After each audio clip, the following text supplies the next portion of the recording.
It's different that I began to work in the video game industry 20 years ago, and it was, of course, completely different. If you remember video games 20 years ago, you remember these small characters with pixel art, it was completely different. Now we have a very, very high quality of 3D characters, for example. The concept artists that are working to design characters or environments, they are really, really highly skilled.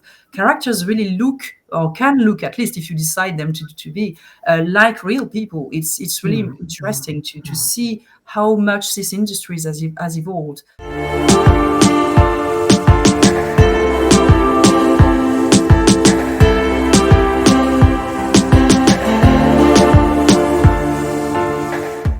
What are the similarities in filmmaking and video game development?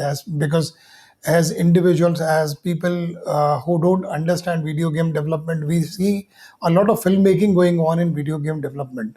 So, are there any similarities, or these are two different arenas at all? Yeah, of course, there are similarities. There are similarities in teams first, because as in the cinema, we need to have plenty of different people to work on a game to release it. I know that in cinema you need to have script writer. We do have script writer, of course, also in video game.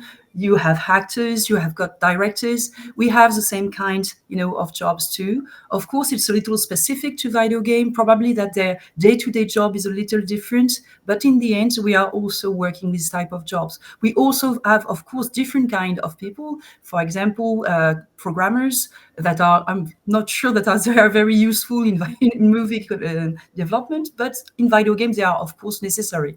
We also have game designer or this type of specific jobs, but we also share, really some kind of profile with the cinema.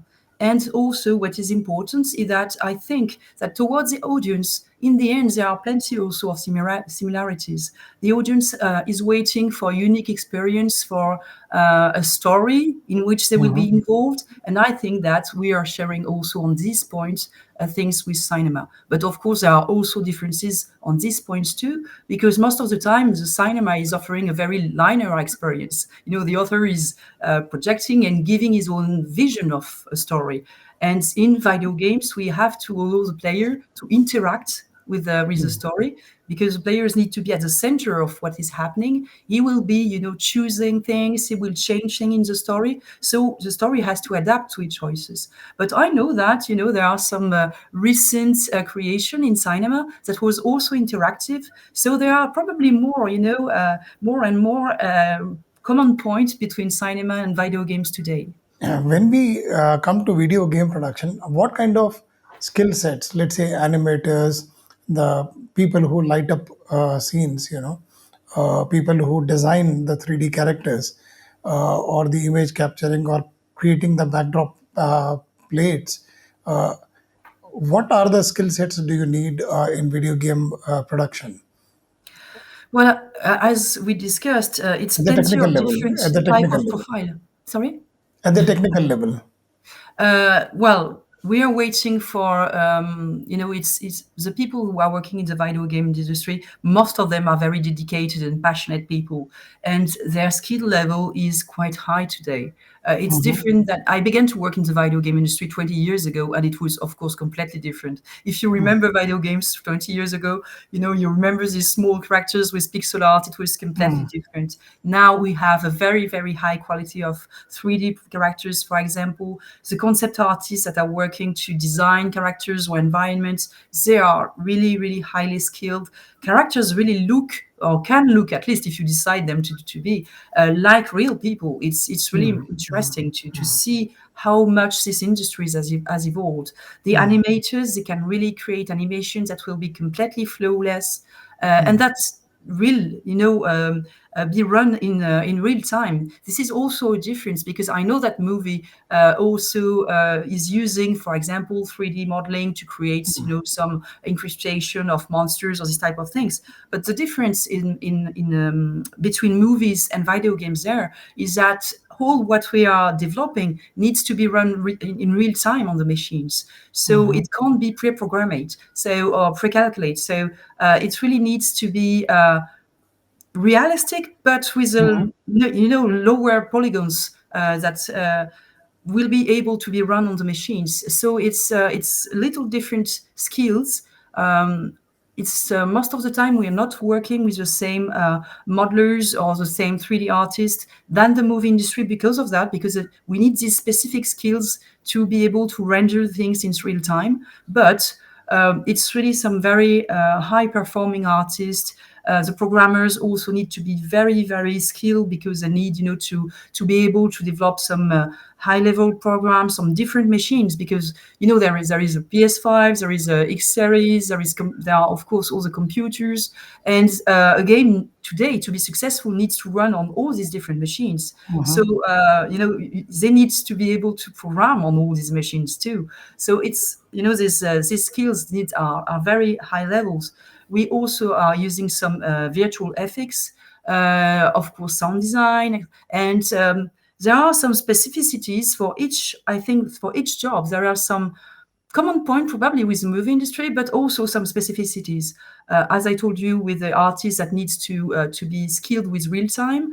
For virtual FX, of course, it's a little the same. They need to keep in mind that their FX will be real time, so they need to do it in a manner that won't be too, I would say, heavy for the machines, to drawing on its performance. The animators, they need to do animations that will be played. So all animations are cut in small pieces in some way for the player to be able to take the control of the characters. So it's we are sharing a lot, but there are also some specificities, and all these guys, yeah, they are very, very skilled. So once you have developed a video game, what is the next stage? The testing of the video game. So do you invite some players to test? There are some deficiencies in the game. Do you correct these at the development stage? What is the We process? try to. We try to most of Okay. the time. In fact, we are doing the first play test, so we are inviting players to try the game even before the end of the development. As soon as we have, a part of the game which is who is working, we invite the players to try this part and to give us some feedback. And with their feedbacks, we're trying to improve the whole experience and so on. And each time we have a little more, a bigger part of the game that is, good enough, we invite players to try it. And so we can do all these modification while we are developing. And in the end, we try to do some kind of open, what we call open beta, where we can invite 200 people playing. Of course, remotely they are at home, but we give them some codes for them to be able to test the game at home, and we see if it's fine. And we still have a few months to, of course, debug, but also to improve things, to balance the experience, to keep a good rhythm in the game, because rhythm is something that is really important into the video game experience. So yeah, it's something that we really do. And we also have some professional testers inside the company, but most of the times they know the game so well that their feedback on the balance is not that interesting. It's more to track the bugs and to ensure that the quality will be good. So